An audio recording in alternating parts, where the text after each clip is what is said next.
Brought to you by TechnoSpark 20 series smartphones.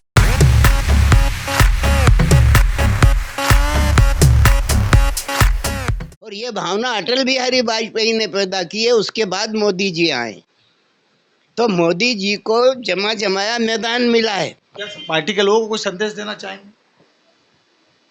संदेश तो जो है पार्टी अपना संदेश प्रसारित करती है और जनता अपना आदेश प्रसारित करती है। और सारे चैनल बिके हुए हैं। ये सब एक सरी की भाषा बोल रहे हैं, यथा स्थिति नहीं बता रहे हैं। बात बोलिए। राहुल गांधी को जो प्रारंभिक राजनीति का स्तर था वो बाल्यकाल था, उसकी राजनीति का बाल्यकाल था। और उस राजनीति के उस बाल्यकाल में राजनीति के विज्ञप्त नेताओं ने उसे बच्चा करार कर दिया। विरोध का बीज बन जाए तो तुम्हारे उड़ाने से कुछ नहीं होता, जनता उड़ा देगी जिस दिन।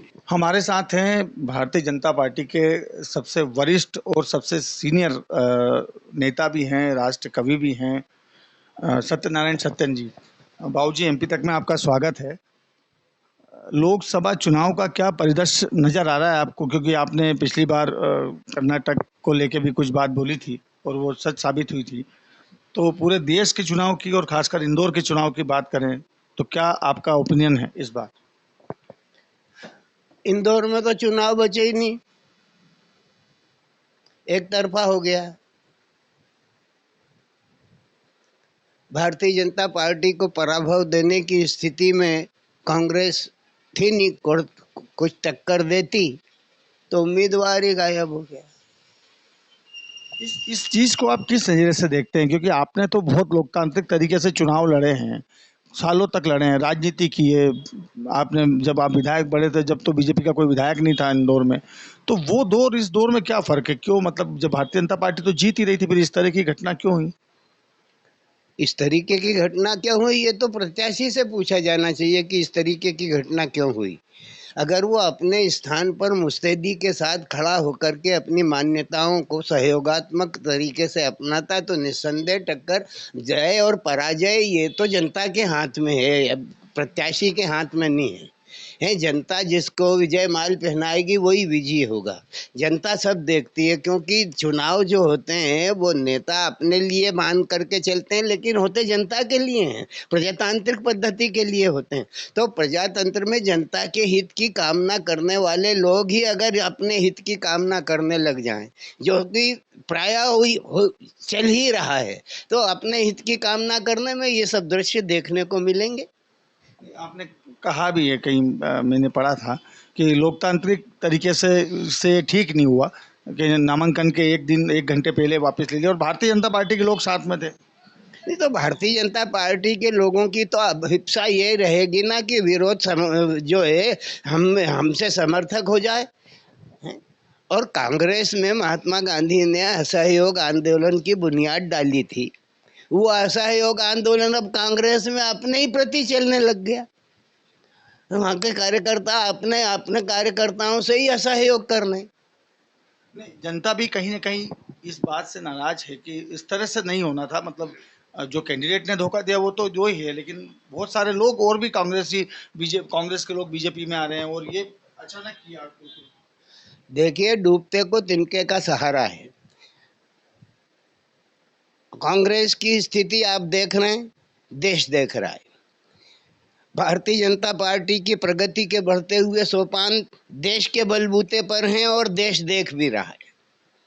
दोनों की उन्नति और अवनति के जो कारण हैं वो सब जनता के सामने समक्ष है, बिल्कुल उपस्थित है। हाथ कंगन को आरसी क्या और पढ़े लिखों को फारसी क्या।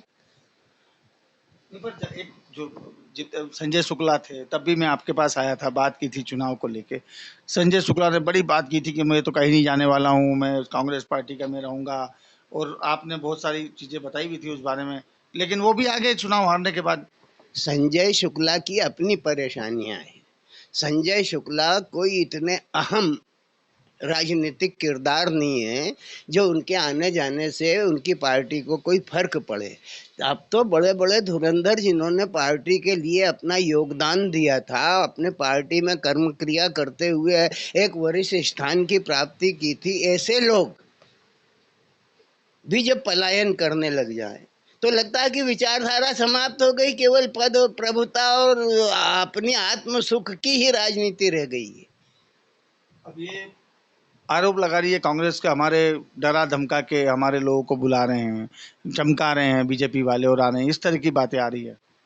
जब डरा धमका करके अंग्रेज लाठियां मार करके गोलियां चला करके हिंदुस्तान के कांग्रेसियों को डराते दबाते थे, तब महात्मा गांधी के नेतृत्व में सत्याग्रह आंदोलन करने वाले जो सत्याग्रही लोग थे वो लाठियां खा करके भी अपना मत नहीं बदलते थे। यहाँ तो ना तो लाठियां चल रही हैं ना गोलियां चल रही हैं, लेकिन फिर भी लोग अपना मत बदल रहे हैं और इधर से उधर पलायन कर रहे हैं। क्यों?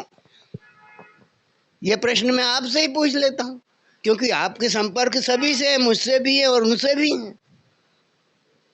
आपने तो वो दौर देखा है जब भारतीय जनता पार्टी के झंडा लगाने वाला कार्यकर्ता भी था इंदौर में, बड़ी मुश्किलें आती थी। भारतीय जनता पार्टी के उत्थान और विकास का जो मूल कर्म है उसके कार्यकर्ताओं की कर्मठता का परिणाम है। अटल बिहारी वाजपेयी, लाल कृष्ण आडवाणी, दीनदयाल उपाध्याय, श्यामा प्रसाद मुखर्जी, इन लोगों ने जो भी कुछ बोया है वो नीचे से उतर करके आता है। भारतीय जनता पार्टी के पास जो संगठनात्मक शक्ति का समुच्चय है वो कांग्रेस के पास विकृत होकर के बिखर चुका है। तो जब संगठन विकृत होकर के बिखर जाता है तब वैचारिकता की नदी जो है अपना मार्ग अलग तरीके से ढूंढने लगती है, और इसका ही परिणाम है कि आज जो संपूर्ण देश की संपूर्ण सीटों पर चुनाव लड़ने वाली कांग्रेस थी, आज वो सहायक पार्टी बनकर के समझौते कर करके चुनाव लड़ रही है, क्योंकि उसने जनता के विश्वास को खोया है। भारतीय जनता पार्टी ने जन विश्वास को कायम किया है, जन विश्वास प्राप्त किया है। आज इस वर्तमान में लोगों के मन में भाजपा के प्रति विश्वास की भावना जागृत हुई है, और ये भावना अटल बिहारी वाजपेयी ने पैदा की है। उसके बाद मोदी जी आए तो मोदी जी को जमाया मैदान मिला है। उन्होंने अपनी कर्म शक्ति के माध्यम से लोगों के का जो लोक लुभावन किया है वो अपने आप में अभिनव है। क्या देश का शेड्यूल रहेगा इस लोकसभा चुनाव में? आप जानते बूझते ये प्रश्न करना है मुझसे। आप ज्यादा अच्छे से, आपको बहुत अनुभव है इस चीज का। अनुभव से क्या होता है, लोक की जो मानसिकता है वही मतदान है। देखिए, आप इंदौर में बैठे हैं, आपने कर्नाटक को लेके एक बात कही थी और वो सच साबित हुई, तो इसीलिए तो हम आपसे पूछ रहे हैं। ये तो कर्नाटक को मतदान का प्रतिशत कम होगा, लोगों उस मतदान के प्रतिशत के कम होने का कारण जो है वो अति आत्मविश्वास है। ना तो भारतीय जनता पार्टी का कार्यकर्ता अपने हाथों में अपने बैनर पोस्टर लेकर के निकल रहा है, ना वो ये बैनर पोस्टर और पर्चों का युग रहा है। ये है अब सारा का सारा काम घर में बैठ करके आप लोग पर्दे पे दिखा देते हो, और उसमें कितनी असलियत है, कितना उसमें इलेक्ट्रोप्लेटिंग है, ये सब जनता समझ लेती है कि हाँ ये ठीक है, क्योंकि व्यक्तित्व तो जनता के बीच से ही आते जाते हैं। वोटिंग परसेंट कम होने की आपने बात कही, तो क्या कहीं ना कहीं जनता नाराज है किसी बात को लेके? ये नहीं, जनता नाराज भी है और राजी भी है। वो जानती है कि जीतना ही नहीं है, क्योंकि उनके मन में भी यही है। दूसरे, मतदान का प्रतिशत जो गिरता है तो हमारे सामाजिक क्रियाकलापों से भी गिर जाता है। हमारे यहाँ पे शादी ब्याह होते हैं, लोग आते हैं जाते हैं, इधर उधर के मेहमान नवाजी हैं, और बहुत सारा प्रतिशत महिलाओं के कारण भी गिरता है। टोला बना करके मोहल्ले से, कॉलोनियों से महिलाएं जाती हैं मतदान करने के लिए, 5-5, 10-10, 20-20 लोगों के। तो बोले मेरे जरा रोटी बन जाए तो मैं चलती हूँ, नाना आ जाए स्कूल से, ये तमाम। तो उसमें सरकार आपको बनती दिख रही है प्रदेश देश में भारतीय जनता पार्टी की? आपको किसकी बनती दिख रही है? मैं तो आपसे जानना चाह रहा हूँ। मेरे से जानना चाहते हो तो आप भी इस देश के जवाबदार मतदाता हैं। मैं मतदाता तो हूँ और बच्चा हूँ, आपके सामने तो बच्चा हूँ। बच्चा है, ठीक है, लेकिन देश की जो मानसिकता है उसको आप भी परिचित हैं, मैं भी परिचित हूँ। आज की तारीख में लोगों का जो रुझान है वो एक दल विशेष के प्रति है, और वो दल भारतीय जनता पार्टी है। भारतीय जनता पार्टी ने, मैं पहले आपसे इसी इंटरव्यू में कह चुका हूँ कि लोगों ने अपना विश्वास भाजपा को सौंपा है, और भाजपा ने उस विश्वास की रक्षा के लिए अपने नेताओं के नेतृत्व में कामयाबी हासिल की है। पर ये जो जिस तरह की घटनाएं हो रही हैं, सब कांग्रेसी भर भर के भारतीय जनता पार्टी में आ रहे हैं, और इंदौर में जिस तरह का घटनाक्रम है, आप किस नज़र से देखते हैं? कहीं ना कहीं पार्टी कुछ कहीं जनता के दिल में कुछ ऐसी चीजें पैदा होगी जो पार्टी को नुकसान पैदा करेगी, इस तरह की चीजें?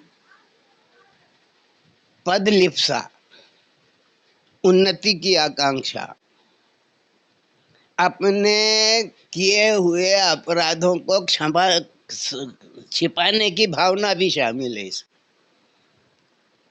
जीतू पटवारी ने कहा है कि जब उन्होंने राहुल गांधी को यह बात बताई कि इंदौर शहर में ऐसा हुआ, तो उन्होंने बोला अच्छा वही शहर है ताई का जहाँ से वो इतनी बार जीती थी, वहाँ इस तरह की घटना हुई है। ताई जो जीती हैं वो अपने पुण्य प्रताप से नहीं जीती हैं, कार्यकर्ताओं के पुण्य प्रताप से जीती हैं। एक अकेला आदमी प्रजातंत्र में अपनी हैसियत लेकर के नहीं चलता, चाहे वो मोदी जी हों, वो एक इकाई ही हैं, लेकिन उस एक इकाई के पीछे चलने वाली जो संगठनात्मक दहाइयां हैं, वो संगठनात्मक दहाइयां उस व्यक्तित्व को विशेषता का स्वरूप और ताज पहना देती। आपने तो बहुत चुनाव लड़े हैं लोकतांत्रिक तरीके से, आपको सब पता, पर ये जो हो रहा है इंदौर में जो हुआ, इसको लेके आप मतलब क्या व्यक्तिगत आपका विचार क्या है? क्या पार्टी के लोगों को कोई संदेश देना चाहेंगे? संदेश तो जो है पार्टी अपना संदेश प्रसारित करती है और जनता अपना आदेश प्रसारित करती है, और संदेश और आदेश के बीच में अगर निर्णायक कोई तत्व है और इस विचारधारा की कड़ी को नेता और जनता से जोड़ने का काम आप करते हो। वही पूछ रहा हूँ। नहीं, पूछना क्या है, जनता का आरोप ये है कि ये सारे चैनल बिके हुए हैं, ये सब एक सरी की भाषा बोल रहे हैं, यथा स्थिति नहीं बता रहे हैं। इंदौर की अरे इंदौर की नहीं, मैं देश की बात कर रहा हूँ कि जनता का कहना ये है, अधिकांश लोगों का, कि ये सब बिकाऊ माल है, टिकाऊ नहीं है इसमें।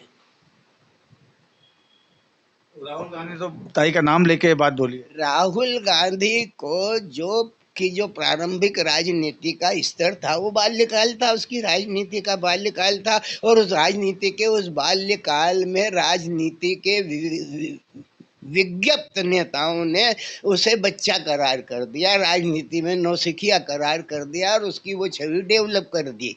आज वो अच्छी से अच्छी भी बात कहता है तो आप लोग जो मिलकर के उसको हवा में उड़ा देते हो, अरे बस कहना बात है, ये है वो है। विरोध का बीज बन जाए तो तुम्हारे उड़ाने से कुछ नहीं होता, जनता उड़ा देगी जिस दिन चाहेगी उस दिन। जनता को सब समझता है। आप जो भी उद्धार का काम कर रहे हो आपका कर्तव्य है, करना है।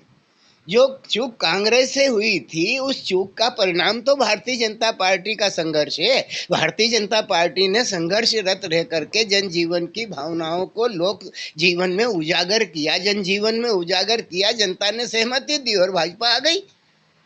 सब बड़े नेता आते हैं आपके पास भारतीय जनता पार्टी के आशीर्वाद लेने, जब कुछ तो फिर आप पुराना। मेरे पास आशीर्वाद देने के बजाय बचा ही क्या है, क्योंकि मैं स्वार्थ भरी भाषा बोलता नहीं हूँ, ना मैं अपने स्वार्थ की समझाइश भी देते हैं, किसी से मांगने जाता हूँ। नहीं समझाइश तो देते हैं ना। नहीं, समझाइश तो देता हूँ कि अच्छे चल रहे भैया, चले जाओ। कैलाश जी भी आए थे एक नंबर में जब, तो कैलाश जी तो पार्षद का टिकट मैंने ही दिया है, उनके कार्यालय का भी उद्घाटन किया, उन्हें वहां पर बोया है, और मेरे ही अखाड़े के एक आदमी के खिलाफ कैलाश जी ने पहला चुनाव लड़ा है। तो वो अखाड़ा था, ये राजनीतिक अखाड़ा है। तो कैलाश जी जो हैं वो अपने मन वचन और कर्म की एकाग्रता के साथ भारतीय जनता पार्टी का काम करते हैं। गतियां विसंगतियां, दोनों प्रकार की चीजें होती हैं। एक राजनेता के जीवन में गति भी होती है और विसंगति भी होती है। कोई भी नेता हो, चाहे वो पंडित जवाहरलाल नेहरू हो, चाहे कैलाश विजयवर्गीय हो, वो कोई भी असंगति और विसंगति से परे नहीं जा पाते। कोई ना कोई किसी ना किसी तरह का क्वेश्चन मार्क कर ही देता है, प्रश्नवाचक लगा ही देता है। तो ये थे भारतीय जनता पार्टी के वरिष्ठ नेता सत्यनारायण सत्य। उन्होंने कहा कि कहीं ना कहीं पार्टी ने जो है जनता के बीच में विश्वास जीता है और उसी की बदौलत है जो भारतीय जनता पार्टी अभी तक जीतती आई है और आने वाले समय में भी शायद जनता उनको ये आशीर्वाद दे। धर्मेंद्र कुमार शर्मा, MP तक इंदौर।